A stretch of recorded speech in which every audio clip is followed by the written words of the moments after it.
Movie the fifth wave. कहानी की शुरुआत में केसी नाम की लड़की को हम जंगल में भागते हुए देखते हैं, जिसके हाथ में गन होती है। आगे जाकर पेट्रोल पंप के साथ उसे एक शॉप नज़र आती है, जिसके अंदर जाकर वो कुछ खाने पीने का सामान देख रही होती है। तभी उसे एक आदमी की आवाज़ सुनाई देती है, जो उससे उसकी हेल्प करने का कह रहा था, जो बोल रहा होता है, प्लीज़ कोई है तो मेरी मदद करो, क्योंकि मेरा बहुत खून बह रहा है। आवाज़ सुनकर केसी धीरे धीरे अपनी गन लेकर उस दुकान की तरफ बढ़ने लगती है। वहाँ जाकर जब वो गेट खोलती है, तब वो आदमी उसकी तरफ गन ताने बैठा होता है और बोलता है कि गन नीचे फेंको। इस पर केसी उसे कहती है कि पहले तुम फेंको, नहीं तो मैं तुम्हें शूट कर दूंगी। वो आदमी केसी की बात मान लेता है और अपनी गन नीचे रख देता है, लेकिन केसी उसे कहती है कि अपना दूसरा हाथ भी बाहर निकालो। लेकिन जब आदमी अपना दूसरा हाथ बाहर निकाल रहा होता है, तभी डर की वजह से केसी के हाथ से बंदूक चल जाती है और उस आदमी की वहीं पर डेथ हो जाती है। जिसके बाद मूवी फ्लैशबैक में शिफ्ट हो जाती है। यहाँ हम केसी को देखते हैं, जो अपनी स्कूल फ्रेंड्स के साथ बेसबॉल की प्रैक्टिस कर रही है। वहाँ उसे बैन नाम का एक लड़का दिखाई देता है, जिसे वह पसंद करने लगी थी, और तभी उन लोगों को पता चलता है कि शहर में कुछ अजीब सा हो रहा है। इसके बाद हम केसी की फैमिली को देखते हैं, जो यहाँ से जाने के लिए अपना सामान पैक कर रही थी। अगले दिन केसी अपने स्कूल में बैठकर अपना मोबाइल चला रही थी, लेकिन तभी वहाँ लाइट चली जाती है और केसी का फ़ोन भी ऑफ हो जाता है। केसी ये सब कुछ समझ ही रही थी, लेकिन बाहर अचानक कुछ होने लगता है। सभी गाड़ियाँ एक दूसरे से टकराने लगती हैं और उन्हें दिखता है कि प्लेन भी नीचे आकर क्रैश हो गया है। वो सब लोग बहुत डर जाते हैं कि ये सब आखिर हो क्या रहा है। दरअसल वो लोग एलियन होते हैं, जो बिल्कुल इंसानों की तरह ही थे, जो इंसानों के दिमाग को कंट्रोल करके इंसानों को ख़त्म करना चाहते थे और इस दुनिया से इंसानों का नामो निशान मिटाकर इंसानों पे राज करना चाहते थे।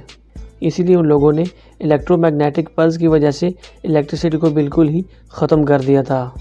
अगले सीन में केसी और उसका भाई सैम नदी से पानी ले जा रहे थे। तभी वहाँ तूफ़ान के कुछ झटके आने लगते हैं, यानी कि भूकंप के, जिसकी वजह से वहाँ पर पेड़ गिरने लगते हैं। वो वहाँ से किसी तरह बचकर एक सेफ जगह पर पहुँच जाते हैं। कुछ देर बाद सैम केसी से बोलता है कि मैंने कुछ आवाज़ें सुनी। इससे पहले कि वो कुछ और बोलता, उन दोनों को उनकी तरफ एक तूफ़ान यानी कि आंधी आनी नज़र आती, जिसे देखकर वो दोनों डर जाते हैं और वहाँ से भागने लगते हैं। केसी समझ जाती है कि वो ज़्यादा दूर तक भाग नहीं पाएंगे, इसलिए वो दोनों एक दरख्त पर चढ़ जाते हैं और तूफ़ान ख़त्म होने तक वहीं पर बैठे रहते हैं। धीरे धीरे वो सुनामी पूरे शहर पर भारी पड़ जाती है, जिससे कई लोगों की मौत हो जाती है। जिसके बाद किसी तरह वो तूफ़ान ख़त्म होता है और उस शहर में किसी तरह का वायरस फैल जाता है।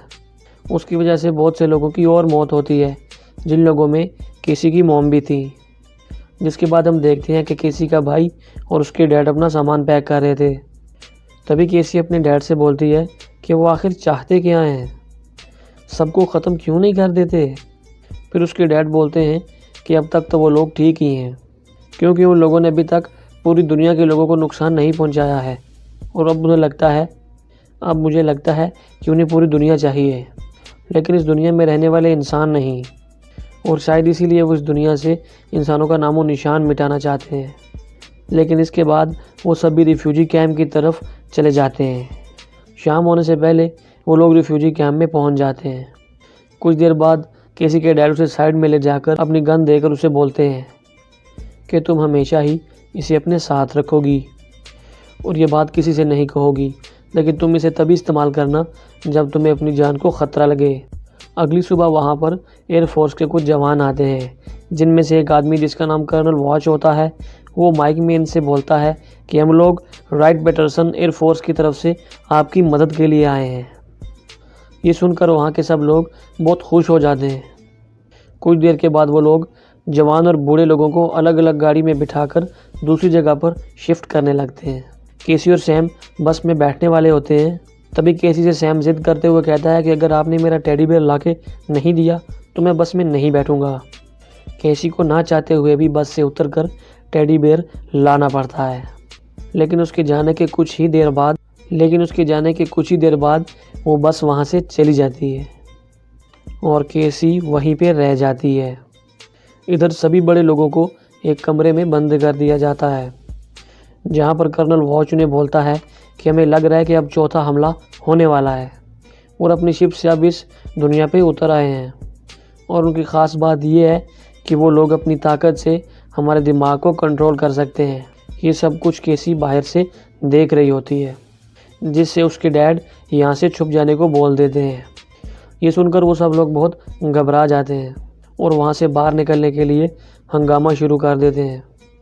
लेकिन तभी एक आदमी उन जवानों पर फायरिंग स्टार्ट कर देता है, जिसे देखकर वो लोग भी फायरिंग करने लगते हैं और वहाँ पे मौजूद सभी आम लोगों की मौत हो जाती है। थोड़ी देर के बाद डरते डरते केसी वहाँ पे पहुँच के अपने डैड को देखती है, जिनकी डेथ हो चुकी थी।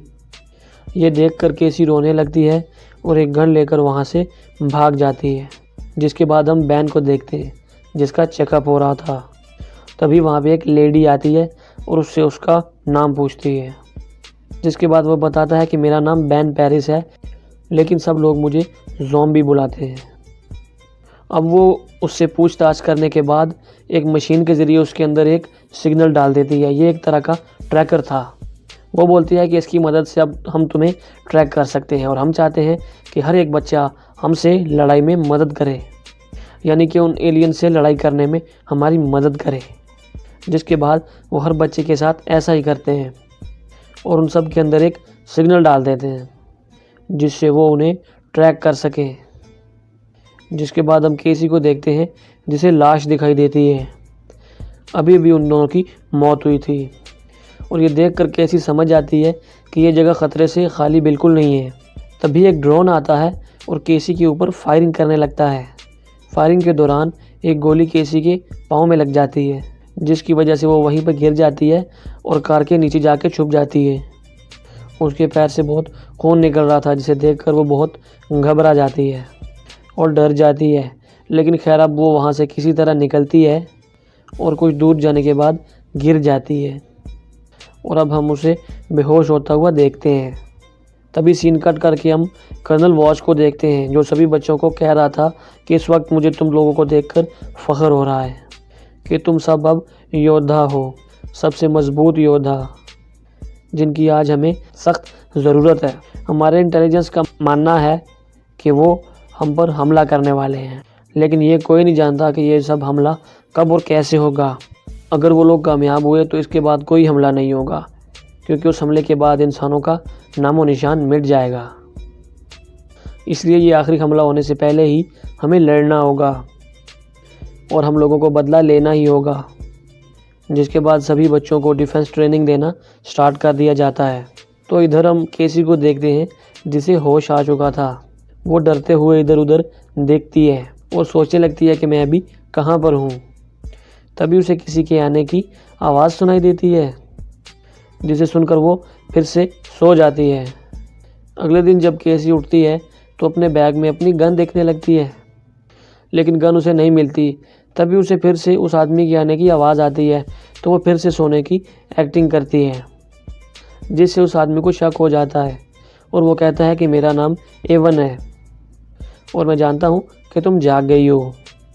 तुम हाईवे पर खून से लथपथ बेहोशी की हालत में पड़ी हुई थी, इसीलिए मैं तुम्हें अपने घर ले आया। केसी उससे पूछती है कि मैं यहाँ पर कब से हूँ और यहाँ से राइट पैटर्सन मिलिट्री बेस कितने दूर है। एवन उससे बोलता है कि तुम्हें यहाँ पर लगभग एक हफ़्ता हो गया है और जहाँ तक बात है उस मिलिट्री बेस की, तुम उसके बारे में मुझसे क्यों पूछ रही हो। केसी बोलती है कि मेरा छोटा भाई सैम वहाँ पर है, आर्मी उसे लेकर चली गई है और मुझे किसी भी तरह उसे वापस लाना है। अगले दिन केसी उस घर में घूम रही थी, तभी उसे अपनी गन मिलती है, जिसे एवन ने छुपा के रखा था। केसी को एवन पे शक हो जाता है, जिसकी वजह से वो अपना सामान बांधकर बिना बताए वहाँ से भाग जाती है। थोड़ी दूर वो भाग पाती है और एवन उसे पकड़ लेता है। एक ड्रोन को देखकर वो उसका मुंह दबा देता है और वहीं छुप जाता है। फिर उसे वो घर लेके आता है, जहाँ पे केसी उससे चिल्लाते हुए बोलती है कि तुमने मेरी गन क्यों छुपाई। बहुत बहस करने के बाद वो लोग डिसाइड करते हैं कि सुबह वो लोग उसके भाई को बचाने के लिए राइट पैटर्सन एयर बेस के लिए निकल जाएंगे। अगले दिन हम बैन और बाकी बच्चों को देखते हैं जो कुछ ट्रेनिंग ले रहे थे। तभी वहाँ एक लेडी आती है और बैन से बोलती है कि कर्नल वॉच तुम्हें बुला रहे हैं। बैन के वहाँ पहुँचने पर कर्नल वॉच उसे बोलता है कि उन्होंने लगातार बड़े शहरों पर हमला करना शुरू कर दिया है। वो उसे एक हेलमेट देते हुए कहता है कि इसकी वजह से तुम्हें दोस्तों और दुश्मनों में पहचान हो जाएगी। अगर इससे तुम्हें ग्रीन दिखे तो समझो तुम्हारा दुश्मन है। इसके लिए हम लोग 4 स्क्वाड को कल इस हेलमेट को टेस्ट करने के लिए भेज रहे हैं, जिसमें तुम्हारी स्क्वाड भी शामिल है और पूरी स्क्वाड को लाना तुम्हारी जिम्मेदारी है। फिर उन चारों स्क्वाड को प्लेन के ज़रिए रवाना कर जाता है, जिसमें सैम भी था, लेकिन बैन उसे लेकर नहीं जाता। प्लेन में एक लड़की बैन और उसकी स्क्वाड से बोलती है कि याद रखना, इस हेलमेट से दुश्मन लोग हमें ग्रीन सिग्नल में दिखेंगे।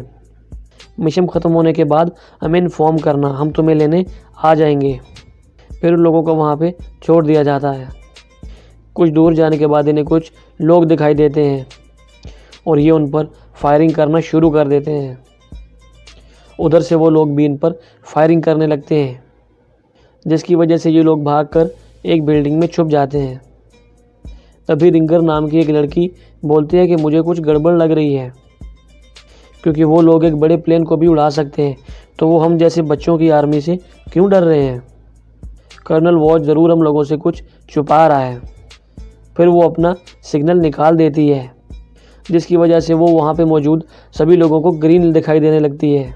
ये देखकर सभी लोग रिंगर पर गन तान देते हैं और उसे देखकर बोलते हैं कि तुम इंसान नहीं हो, क्योंकि वो उन्हें ग्रीन दिखाई दे रही थी, तुम एक एलियन हो।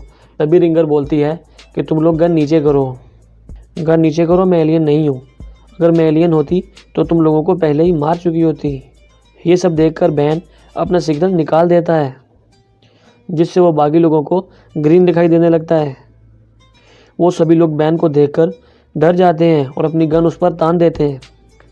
बैन उन लोगों को समझाते हुए कहता है कि सभी लोग अपनी गन नीचे करो, मैं और रिंगर एलियन नहीं है, और जो लोग हम पे फायरिंग कर रहे हैं वो लोग भी एलियन नहीं हैं। कर्नल वॉच ने हम सभी से झूठ बोला, क्योंकि ग्रीन का मतलब एलियन नहीं इंसान है। ये हेलमेट और ट्रैकर सब कुछ फेक है, और शायद ये भी हो सकता है कि कर्नल वॉच और उसकी सारी टीम एलियन हो, इंसान नहीं। फिर बाकी सभी लोग भी अपने अपने सिग्नल निकालकर फेंक देते हैं, जिसके बाद बैन उन सभी लड़कों से बोलता है कि मुझे वापस जाना होगा, क्योंकि मैंने सैम को वहीं पर छोड़ दिया है। वो अपना ट्रैकर फिर से लगा के बोलता है कि मुझे ऐसी जगह गोली मारो जिससे मैं मर ना सकूं और उन लोगों को मुझ पे शक भी ना हो। इसके बाद हम केसी और एवन को देखते हैं, जो कि एक गाड़ी में सो रहे थे। तभी एवन को कुछ लोगों के आने का एहसास होता है, जिसके बाद वो बाहर आके देखने लगता है। तभी वो लोग आते हैं और एवन से फाइट करते हैं। एवन भी उन लोगों को बहुत मारता है और केसी से बोलता है कि यहाँ से भाग जाओ, लेकिन केसी नहीं भागती और वहीं पे खड़े खड़े एवन को देखने लगती है और समझ जाती है कि वो कोई इंसान नहीं। कुछ देर बाद केसी एवन से गुस्से में पूछती है कि कौन हो तुम, जिस पे एवन कहता है कि मुझे तुम्हें मारना होता तो मैं बहुत पहले तुम्हें मार देता, लेकिन मैं जब तुमसे मिला तो मुझे तुमसे प्यार हो गया, पर अब मैं तुम्हारे सैम को ढूंढने में मदद करना चाहता हूँ। लेकिन केसी उसकी बात नहीं सुनती और बोलती है कि अगर तुमने मेरा पीछा किया तो मैं तुम्हें मार दूंगी। फिर केसी किसी तरह अंदर घुस जाती है और अपना चेकअप करवाने लगती है, जहाँ पर एक लेडी केसी से कुछ पूछती है और उसके बाद सिग्नल उसके अंदर फिट कर देती है। वो कुछ और करने ही वाली थी, इससे पहले केसी उसका गला दबा देती है और वहीं पे उस औरत की मौत हो जाती है। इधर हम बैन को देखते हैं, जिससे कर्नल वॉच कुछ पूछताछ कर रहा था। वो बोलता है कि यहाँ पर और क्या क्या हुआ। बैन बोलता है कि वहाँ पे बहुत बुरा हुआ, हम लोगों को चारों तरफ से घेर लिया गया था। हम लोगों ने छुपने की बहुत कोशिश की, लेकिन छुपने से पहले ही मेरे सारे साथी मारे गए। कर्नल वॉच समझ जाता है कि बैन झूठ बोल रहा है, जिसके बाद कर्नल वॉच बोलता है कि चलो एक डील करते हैं, जिसमें तुम मुझे सब कुछ सच बताओ, इसके बाद मैं भी तुम्हें कुछ बताऊंगा। तभी बैन बोलता है कि मुझे पता है कि तुम लोग कौन हो, आखिर तुम ये सब क्यों कर रहे हो और हमारी जान क्यों ले रहे हो। जिसके बाद वहाँ की लाइट ऑन ऑफ होने लगती है, जिसे कर्नल वॉच देखकर समझ जाता है कि यहाँ पे कुछ गड़बड़ है।